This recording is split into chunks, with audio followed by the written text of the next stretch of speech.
Saat malam tiba, keheningan seringkali dihuni oleh hal-hal tak kasat mata. Bayu baru saja pindah ke kosan tua di pinggiran kota.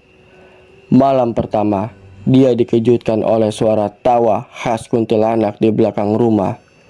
Bukannya takut, Bayu malah berteriak, "Kalau mau ketawa, sini, biar aku kasih alasan yang lebih lucu." Kuntilanak pun tersinggung dan akhirnya mereka berdua adu stand up komedi. Warung Mak Rina seringkali diganggu pocong yang tak hanya menakutkan, tapi juga suka berhutang kopi. Setiap malam dia muncul dan berkata, "Mak, besok aku bayar." Hingga akhirnya Marina marah dan mengancam akan mengikatnya di tiang listrik. Pak Darto kehilangan uang terus-menerus. Setelah diintai, ternyata yang mencuri adalah tuyul. Tapi anehnya, tuyul ini tak hanya mengambil uang, tapi juga meninggalkan catatan akuntansi. "Maaf ya Pak, saya ambil 50.000. Sisanya ada di buku laporan di bawah bantal." Wati sering merasa ada yang menonton TV bersamanya di malam hari. Setiap kali dia menyalakan drama Korea, terdengar suara isakan dari sudut ruangan. Suatu malam, dia iseng berkata, "Kalau suka nonton, kenapa nggak duduk aja?" Seketika, sosok genderuwo besar muncul dan menjawab, "Aduh, episode ini sedih banget Wati," ucap si genderuwo itu. Sebuah rumah sakit tua terkenal angker karena dihuni oleh suster ngesot. Namun belakangan ini dia jarang menampakkan diri. Setelah diselidiki, ternyata suster ngesot lebih suka naik skateboard biar lebih cepat sampai ke korban dan berkata, "Di zaman modern kita harus lebih efisien," ucapnya. Di desa kecil, seorang leak terkenal karena sering menakut-nakuti warga. Suatu malam, dia berubah menjadi babi jadi-jadian. Tapi ketika hendak kembali ke wujud aslinya, dia lupa mantranya. Akhirnya, dia terpaksa mengemis bantuan pada warga yang malah tertawa terbahak-bahak. Rudi hendak mengambil uang di ATM tengah malam, tapi mesin selalu error. Setelah dicek, ternyata ada hantu penunggu ATM yang suka mainin tombol mesin. "Maaf mas, tadi aku pencet saldo, kok cuma segini?" kata hantunya. Rudi yang kesal malah menantang hantu itu duel tarik tunai siapa lebih cepat. Ibu-ibu kompleks sering mendengar suara bisik-bisik di malam hari. Ternyata itu suara nenek lampir yang suka menguping dan menyebarkan gosip antar hantu. "Ibu-ibu, tahu nggak? Kuntilanak sebelah itu suka ngisengin tukang ojek loh," ujar nenek lampir yang selalu update berita mistis. Dini menemukan boneka tua di rumah neneknya. Tiap malam, boneka itu berpindah tempat dan menampakkan diri dari cermin. Tapi bukannya menyeramkan, dia malah bertanya, "Aku cantik nggak?" Dini yang kesal akhirnya membelikannya baju baru supaya boneka itu berhenti mengganggunya. Pak Johan terheran kenapa dagangannya sering habis sebelum toko buka. Suatu malam, dia mengintip dan melihat sosok gaib yang sedang asik menjual dagangan Pak Johan. "Harga spesial buat sesama dunia lain bang," ucapnya sambil menata barang dagangan. Pak Johan pun bingung siapa sebenarnya yang untung dalam situasi ini. Malam-malam di minimarket 24 jam sering ada kasir yang bekerja sangat cepat, lebih cepat dari manusia biasa. Setelah ditelusuri, ternyata itu hantu mantan kasir yang masih setia pada pekerjaannya. "Diskon khusus buat yang belanja tengah malam ya," ujarnya sambil tersenyum menyeramkan. Di taman kota, sering ada laporan tentang seorang wanita berambut panjang yang hobi memotret dirinya sendiri dengan ponsel orang lain. Saat hasil fotonya dicek, terlihat punggungnya bolong.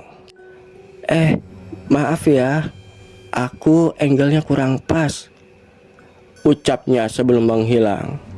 Pak Joko tertipu investasi bodong. Uangnya lenyap begitu saja. Setelah diselidiki, ternyata otak di balik skema Ponzi ini adalah tuyul-tuyul licik yang menawarkan cuan cepat. Duitnya udah aku putar, Pak. Cuman ya hasilnya belum ada, ucap si tuyul sambil cengengesan. Pak RT sering mendapat laporan suara-suara langkah kaki di sekitar kompleks tengah malam. Saat dicek, ternyata itu hantu mantan satpam yang masih setia berpatroli. Pak RT, keamanan tetap harus dijaga. Tapi maaf, saya lupa, saya udah nggak hidup lagi, ucapnya. Ibu-ibu arisan terkejut saat ada nama baru dalam daftar peserta. Saat undian dilakukan, tiba-tiba pocong muncul dan berkata, "Akhirnya dapat giliran juga." Semua orang pun berlari terbirit-birit. Sementara pocongnya kecewa karena uang arisannya malah terbawa kabur. Doni sering merasa ada yang memperhatikannya saat mandi. Suatu hari dia nekat bertanya, "Ada siapa di situ?" Tiba-tiba terdengar suara, "Maaf, saya cuma mau tahu merek sabun yang kamu pakai apa? Wanginya enak banget," ucap hantu itu. Tina terkejut saat melihat kuntilanak menangis di pojokan rumahnya. Saat ditanya, kuntilanak menjawab, "Lampunya mati, aku takut gelap." Tina pun terpaksa menyalakan lilin agar kuntilanak itu bisa pulang dengan tenang. Malam-malam, warga kampung geger karena ada pocong yang loncat-loncat tanpa arah.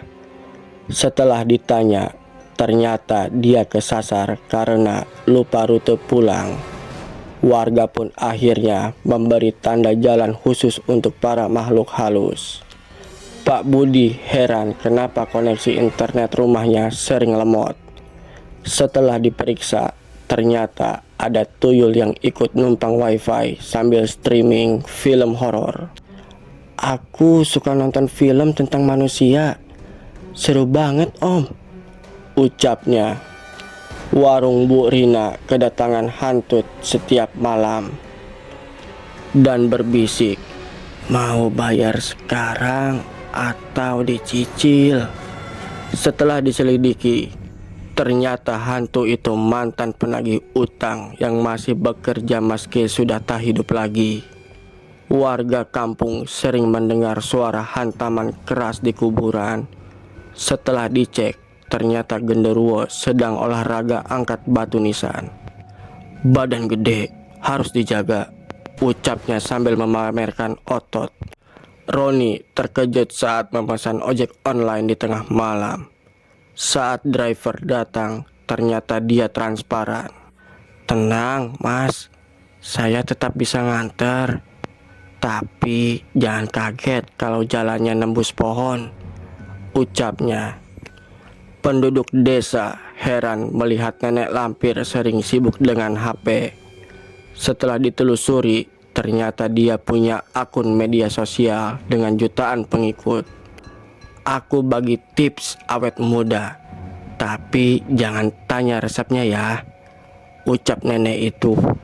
Benny baru pindah kos dan sering melihat sosok putih berdiri di sudut kamar. Namun setiap kali hantu itu muncul, dia malah terjatuh sendiri. "Tuh, baru aja mau belajar nakutin orang, malah jatuh mulu," keluhnya. Tengah malam, stadion kosong sering terdengar suara sorakan. Setelah ditelusuri, ternyata ada pocong yang hobi nonton pertandingan. Wasitnya curang, offside itu, teriaknya sambil melayang-layang di tribun. Mawar kebingungan kenapa paketnya sering datang tengah malam.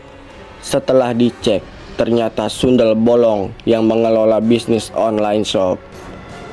Aku jual baju second, gak usah takut, semua masih bersih kok, ujarnya. Pak Andi kaget melihat ada laporan transaksi aneh di rekeningnya. Setelah dicek CCTV, ternyata tuyul kecil sedang menghitung uang di teller. Aku lagi magang, Pak.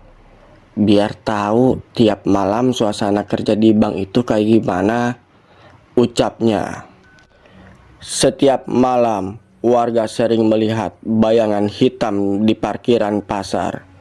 Bukannya menakuti, hantu itu malah sibuk mengatur kendaraan. Parkirnya yang rapih ya, biar gampang keluar, katanya sambil melayang-layang.